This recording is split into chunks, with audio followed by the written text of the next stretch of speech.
दिल से नमन और बहुत खुशनसीब महसूस कर रही हूँ कि आज उनके इस प्रोग्राम में मैं कुछ गाने प्रस्तुत कर रही हूँ उनके।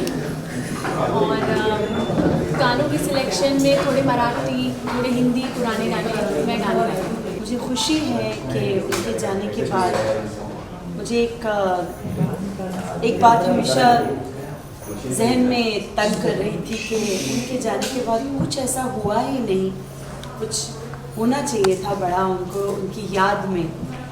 तो एटलीस्ट चलो इसामरा के उससे ये हुआ आज कार्यक्रम जो हो रहा है उनकी याद में, ये उनकी दूसरी पुण्यतिथि है। लेकिन ऐसा लगता नहीं कि वो चली गई हैं, वो हर वक्त हम लोगों के आसपास हैं। उनका रस जो है, जो गाया हुआ हमारे कानों में हमेशा गूंजता रहता है, पूरी दुनिया में गूंज रहा है। इमॉर्टल हैं और रहेंगी हमेशा।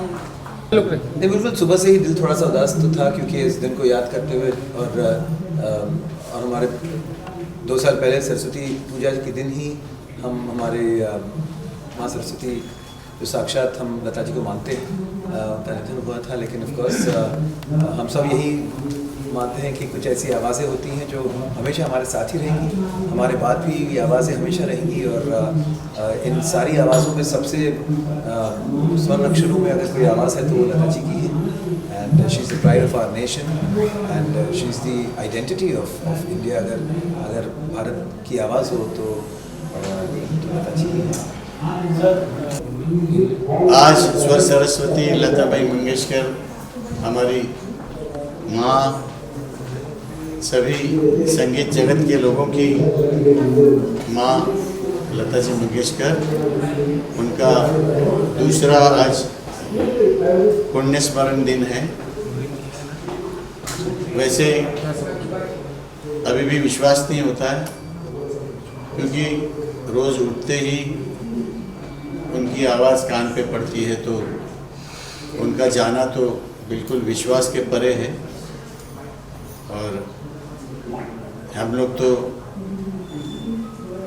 उनके भक्त हैं। बड़ा भाग्यशाली हूँ उनके साथ काम करने का, उनके साथ प्रोग्राम के लिए बाहर जाने का अवसर जो मिला है। और वो जो मेरी यादें हैं वो मरते दम तक मेरे दिमाग में, दिलों में हमेशा जागती रहेंगी। लता जी तो मुझे लगता है ओमनी प्रेजेंट है और हर जगह है हमारे साथ। और मेरा तो कंपोज़र बनने का श्रेय उनको ही जाता है, क्योंकि मेरी लाइफ का सबसे पहला गाना film page 3 national award winning film के लिए उन्होंने गाया था। और उन्होंने मुझे कहा था कि जो मैं दूसरे काम करता था उस वक्त एक बहुत बड़ी कॉर्पोरेट कंपनी में बहुत बड़े ओहदे पे था, उन्होंने कहा कि अरे तुम यही करो, तुम इसमें बहुत अच्छा करते हो। तो उन्हीं की ब्लेसिंग है। एंड मैं इतना मेरा सौभाग्य है कि उन्होंने मेरी तस्वीर, उनकी एक जो बुक आई थी नसरीन मुन्नी कबीर जी ने लिखी थी, उसमें भी उन्होंने किया। So I am extremely grateful that Lata ji का हाथ तब भी था और अभी वो जहाँ भी हैं उनका हाथ डेफिनेटली रहेगा। क्या कहूँ, बहुत मिस कर रही हूँ लता जी। लता जी हमारे लिए, हम सब सिंगर्स के लिए, हर म्यूजिशियन के लिए सरस्वती है। शी वॉज ए इंस्पिरेशन, जिनको सुन के हम बहुत कुछ सीखे, आज भी सीख रहे हैं। लता जी जैसे कोई अभी तक तो मेरे ख्याल से नहीं है। ऐसी आवाज़, डिवाइन वॉइस, ऐसे गायकी, तैयारी, ऐसे फीलिंग्स के साथ गाना। हर गाना गाने से पहले हम लता जी को याद कर लेते हैं।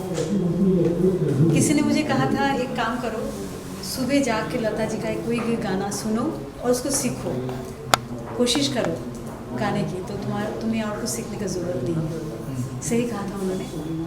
लता जी से अल्टीमेट। कोहिनूर हीरा जो है वो हमारे बीच नहीं है,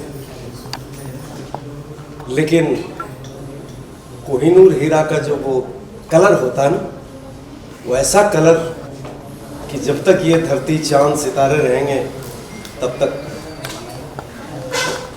उनकी जो आवाज़ है, उन्होंने जो इतिहास बनाया है, नाइटिंगेल ऑफ इंडिया, आदरणीय भारत रत्न लता मंगेशकर जी, तब तक रहेंगे जब तक ये धरती, ये आकाश, ये चांद, ये सितारे सब रहेंगे, तब तक वो हमारे साथ अपने गाने के ज़रिए, आवाज़ के ज़रिए। और मैं खुशनसीब हूँ, बहुत सौभाग्यशाली समझता हूँ अपने आप को कि इस जनरेशन में लता जी के साथ सबसे ज़्यादा गाना गाने का मौका मुझे सौभाग्य प्राप्त हुआ, मौका मिला। और वो बहुत प्यार करती थी मुझे, बोलती थी कि तुम्हारा ओरिजिनल आवाज़ है। अब साक्षात सरस्वती कहे कि तुम्हारी आवाज़ मुझे पसंद है, तो इससे बड़ा आशीर्वाद क्या होगा। तो मैं धन्य हो गया हूँ उनके आशीर्वाद पाके, और उनके साथ कम से कम 200-250 फिल्मों में मुझे गाने का मौका मिला। मुझे याद है कि एक गाना हमारा होता था जिसको नेशनल अवार्ड भी इनको मिला, कोरा का गाना था, जिसमें बहुत अर्जेंट काम था कि गाना की रूठे रूठे किया बनाऊँ कैसे, ये गाना था। तो डायरेक्टर आके बेचारा रिक्वेस्ट करने लगा कि दादा अगर ये गाना गाए जाएंगी, तो हम लोगों ने किसी से गवा लेते, बाद में बोले नहीं सिंक नहीं होने पाएगा क्योंकि एक्सप्रेशन का गाना है पूरा, तो अगर तो रिक्वेस्ट करें तो उनको बोला कि बताइए एक गाना टेक करके चले जाइए, बाद में देख लेंगे। बोले बुखार है, बोले इतना सिंपल गाना कुछ है नहीं। तो आई देखो, बोले इसको सिंपल बोलते हो तुम, हंसने लगी। तो बोला बोलना पड़ता है। तो गाना गाए रूठे रूठे पिया मनाऊँ कैसे, और इतना ये हुआ कि उनको नेशनल अवार्ड इस गाने के लिए मिला। और जो गाना एक बार ही गाए तो ऐसा होता है, जो काम कर सकता है उसके लिए हर काम आसान भी है, लेकिन फिर भी उसको लगता है कि मैं सही करूं, इसके लिए वो करते रहते हैं। Well, it's a very big occasion for us.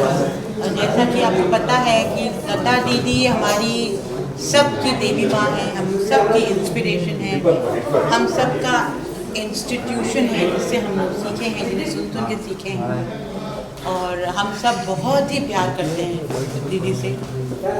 मैं करते थे नहीं बोलूँगी, करते हैं बोलूँगी, क्योंकि मेरे हिसाब से दीदी अभी भी हैं, कहीं गई नहीं। तो आज उनकी डेथ एनिवर्सरी है 6 फरवरी, तो हम लोग बस इकट्ठा हुए हैं साथ, थोड़ा उनकी याद में कुछ बातें करें, कुछ गाने सुने, समय बिताएं, इसलिए हम लोग सब यहाँ पर एकत्रित हुए। कोई यादें, कोई ऐसी मेमोरीज जो बहुत सी यादें हैं लता दीदी की, तो आप याद करना चाहो? अनगिनत यादें हैं। एक तो याद में नहीं बोल सकती, बिकॉज मैं अगर बोलना शुरू करूँगी तो सारी रात निकल जाएगी। बहुत सी बातें हैं, और मेरा सौभाग्य है कि मैं उन्हें बतौर एक कलाकार तो सारी दुनिया उनको जानती है, बट मेरी खुशनसीबी रही है कि मैं उन्हें ऑन अ पर्सनल लेवल भी अच्छे से जानती थी। हमारी मुलाकातें होती थी, बातें होती थी, और उनकी शख्सियत से मैं बहुत प्रभावित थी। उनके गाने से तो सारी दुनिया ही प्रभावित है, मैं भी हूँ, और उनकी शख्सियत से भी मैं बहुत प्रभावित। मैम, जब देखिए कोई भी दिन हो, पुण्यतिथि हो या दीदी का जन्मदिन हो, वो हर दिन दिल में रहती हैं। हर बार उनकी जो आवाज़ है सारे कलाकारों को याद है और सबके कानों में गूंजती है। वो यही है, वो कहीं नहीं है, वो हमेशा वो अमर है, वो हमेशा रहेंगी साथ में। और ज़िंदगी का हर जो दिन है वो एक सेलिब्रेशन है दीदी को याद करना। लता जी की याद में आज पूरे 1 साल हो गया लता जी से हमें बिछड़े हुए, तो उसकी याद में, उनकी याद में इसामरा जिसके कर्ता धर्ता संजय टंडन है, उन्होंने प्रोग्राम किया था। ये एक अजीब तरह का प्रोग्राम था, मैंने ऐसा प्रोग्राम ही नहीं देखा। ये ऐसा लग रहा था कि कोई इवेंट नहीं है, कोई प्रोग्राम नहीं है, बल्कि बहुत सारे लता जी के चाहने वाले एक जगह जमा हो गए और वो उन्हें याद कर रहे हैं। तो इतना इनफॉर्मल सा था, लोग एक साथ गा रहे हैं, स्टेज पे आके गा रहे हैं, नीचे खड़े होकर गा रहे हैं, बैठ के गा रहे हैं, वहाँ माइक ले लिया है, और बहुत खूबसूरत शाम थी। और जाहिर है कि अगर लता जी को याद करके शाम गुजारी जाए तो लता दी की कोई मेमोरीज आपके? मैं एक तस्वीर देख रहा था जो आपकी और लता दी मेरी की बहुत मेमोरीज है, मेरे बहुत गाने भी उन्होंने गाए हैं, मेरी खुशकिस्मती है। और मैं यही बता रहा था, या जो नए सिंगर नई लड़कियां बैठी हुई हैं उनसे कि लता जी से एक बात सीखो कि वो माने गाने के माने कितने समझ के गाती थी। इन वर्ड्स का, इन शब्दों का, देखो सुर सही हो, ताल सही है, आपकी आवाज़ अच्छी है, इतना काफ़ी नहीं है। आपने उस गाने को अपने दिल में उतार लिया है कि नहीं। लता जी महसूस करके गाती थी। उनके तो गाना अगर कोई आदमी लैंग्वेज ना भी समझता हो ना, फिर भी उसे माने समझ में आ जाएंगे गाने के। अगर आप ये वीडियो YouTube पर देख रहे हैं तो हमारे चैनल को सब्सक्राइब करें और बेल आइकन को दबाना ना भूलें। अगर आप Facebook पर ये वीडियो देख रहे हैं तो हमारे पेज को लाइक करें।